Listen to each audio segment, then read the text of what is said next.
Manuguru area 50 ఏళ్ళు సింగరేణి ఇక్కడ పూర్తి చేసుకునేది. ఇవాళ మనుగూరు ఏరియా డెవలప్ అయిందని అంటే ఒక చిన్న పల్లెటూరు. ఇవాళ సింగరేణి సంస్థ వచ్చిన తర్వాతనే మనుగూరు ఏరియా ఇది పెద్ద పట్టణంగా ఇవాళ డెవలప్ అయింది. దానికి మెయిన్ కారణం ఇవాళ సింగరేణి. ఇవాళ సింగరేణి వచ్చిన తర్వాతనే అది మన అశోకపురంలో హెవీ వాటర్ ప్లాంట్, ఐటీసీ, అదేవిధంగా భద్రాద్రి కోల్ ప్లాంట్ కూడా వచ్చినాయి. చిన్న చిన్న సంస్థలు వచ్చినాయి. ఇవాళ మొత్తం మనుగూరులో పర్మనెంట్ కార్మికులకు 3,000 మంది, అదేవిధంగా కాంట్రాక్ట్ కార్మికులు కూడా 3,000 నుంచి 4,000 మంది ప్రత్యేకంగా పనిచేస్తూ ఉంటే కొంత లక్షల మంది దీని మీద డిపెండ్ ఉన్నారు. అలాంటి పరిస్థితిలో ఇవాళ ఏదైతే కేంద్ర ప్రభుత్వం తెచ్చిందో ఈ చట్టాన్ని, ఎంఎండిఆర్ బిల్లుని ఇవాళ బొగ్గు బ్లాకులు సింగరేణికి ఇవ్వద్దని ఒక నిర్ణయం తీసుకున్నారు వాళ్ళు. ఆ రోజు టీఆర్ఎస్కు ఉన్న ఎంపీలు కూడా ఎంఎండిఆర్ బిల్లుకు సపోర్ట్ చేశారు. ఇక గత 10-12 సంవత్సరాల నుంచి మనుగూరు ఏరియాలో ఒక్క కొత్త బావి, ఒక్క కొత్త బ్లాకు రావట్లేదు. మనం మొత్తుకున్నాం 10 సంవత్సరాలు కొత్త బావులు రావాలి, రాకపోతే సింగరేణికి మనుగడ ఉండదని మనం ఓడిపోయినప్పుడు కూడా మనం అన్ని చోట్ల ధర్నాలు చేసినాం, మీటింగ్లు పెట్టినాం, అందరికీ అవగాహన చేసాం. కానీ టీఆర్ఎస్ ప్రభుత్వం, బీజేపీ ప్రభుత్వం దానికి పరిచయం పెట్టారు. ఇవాళ పరిస్థితి ఏంటంటే సంస్థ చైర్మన్ మనుగూరు ఏరియాకు భవిష్యత్తు లేదని ఇచ్చే పరిస్థితికి వచ్చింది.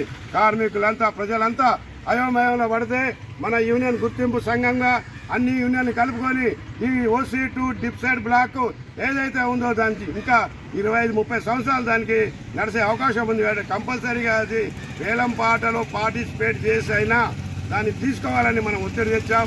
రాతపూర్వక గుర్తింపు సంఘం ఏఐటీసీగా మనం వినపం ప్రభుత్వానికి, మేనేజ్మెంట్కి ఇచ్చాం. దాని ఫలితమే ఇవాళ ఓసీ2 డిప్సైడ్ బ్లాక్కు ఇవాళ వేలం పాటలో పెట్టిన తర్వాత మళ్ళీ గవర్నమెంట్ ఒక ప్లే చేసింది. ఈ ప్రైవేట్ సంస్థలన్నీ కూడా ఒక 5-6 అవంతిక, ఏఎంఆర్, మన కృష్ణ, మెగా వాళ్ళు వీళ్ళందరూ కలిసి ఆదాని, అంబానీ సంస్థలకు సంబంధించిన కూడా 5గురు, అదేవిధంగా సింగరేణి మనము, అదేవిధంగా జెన్కో 7 తీసుకున్నారు బిట్.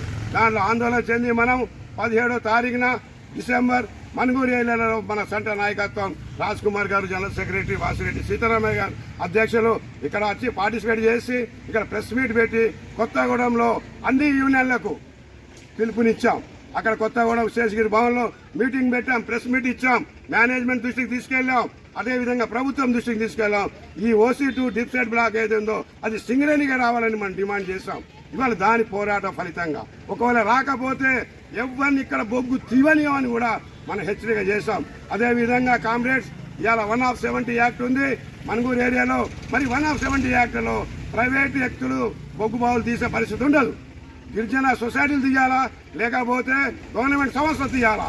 ఇవాళ దీంట్లో కూడా ఒక చిన్న ఇది చేశారు, జెన్కో వాళ్ళతో కూడా వేయించారు. ఇవాళ బిట్టింగ్ వస్తే 2 ఉండాలి కాబట్టి ప్రభుత్వం కూడా సింగరేణి తర్వాత జెన్కో చేశారు. మిగతా వాళ్ళు మన పోరాటం, మన ఆందోళన చూసి వెనకకు తగ్గారు. వాళ్ళు బిడ్ పేపర్ తీసుకున్నారు కానీ బిడ్డింగ్ వేయలేదు. 2వ వారంలో జనవరిలో ఇవాళ ఓపెన్ అవుతుంది. దాంట్లో సింగరేణి అదేవిధంగా జెన్కో పార్టిసిపేట్ చేస్తుంది. దాంట్లో గ్యారంటీగా ఏదైతే ఓసీ2 డిప్సైడ్ బ్లాక్ ఉందో అది మన సింగరేణికి వస్తుంది. ఇది మన పోరాట ఫలితం. ఇది ఏఐటీసీ కృషి ప్రయత్నం. ఇది కార్మికుల ఘన విజయంగా మేము భావిస్తా ఉన్నాం. ఇక ఆ రోజు ఏ రోజైతే బిట్టింగ్లో ఈ 2వ వారంలో మనకు వస్తుందో కార్మిక వర్గం మొత్తం మనుగూరు ఏరియా మొత్తం సీట్లు పంచుకోవాల్సిన అవసరం కూడా ఉంది. ఇవాళ దాన్ని మనం విజయపదంగా గుర్తింపు సంఘంగా చైర్మన్ దగ్గర కూడా అన్ని సంఘాలు ఐఎన్టీసీ, టీఎన్టీసీ, సిఐటి ని కూడా కలుపుకున్నాం. మనం టీజీబీకేఎస్ ఈ సంఘాన్ని కూడా తీసుకెళ్లి మనం మేనేజ్మెంట్ దగ్గర, ప్రభుత్వాల దగ్గర దీన్ని మాట్లాడితే కానీ ఇది ఒక రూపం రాలేదు. ఇవాళ రేపు వచ్చిన తర్వాత ఎల్లయ్య మల్లయ్య వచ్చి నేనే చేసిన అంటారు. వాళ్ళ చరిత్ర లేదు, వాళ్ళు చేయలేదు. ఈ 10 సంవత్సరాలు కూడా కొత్త బ్లాకులు రాలేదు. ఇవాళ గుర్తింపు సంఘం వచ్చిన తర్వాత అవసరమైతే అన్ని సంఘాలు కలుపుకొని మేము ఏదైనా సాధిస్తామని చెప్పడానికి మరొక్కసారి ఇది నిదర్శనం. ఇవాళ ఓసీ2 డిప్సైడ్ బ్లాకు సింగరేణికి రావడం ఎంతో మనకు ఆనందదాయకం, ఎంతో హర్షణీయం. ఇది ఏఐటీసీ కృషి అని పల్లా గుద్ది చెప్తా ఉన్నాం. కాబట్టి కార్మిక మనుగూరు ప్రజలు, సింగరేణి వ్యాప్తంగా ప్రజలు కూడా దీన్ని గమనించాలి. ఇవాళ ఎవరో ఎల్లయ్యమల్లే వచ్చి ఇది నేను చేశానంటే అది అయ్యే పని కాదు. ఇవాళ 12 సంవత్సరాలకి రాని బ్లాకులు ఇవాళ ఒకటి దారి మనం చూపెడతా ఉన్నాం. ఇంకా 30 సంవత్సరాలు మనుగూరుకు భవిష్యత్తు ఏఐటీసీ ఐఎన్టీసీని కలుపుకొని టీజీబీకేఎస్ సిఐటి టీఎన్టీసీని కలుపుకొని పోరాట ఫలితమే ఇవాళ ఓసీ2 డిస్ప్లే మనకు అనుకూలంగా వస్తుందని ఈ సభాముఖంగా మీకు తెలియపరుస్తున్నాం.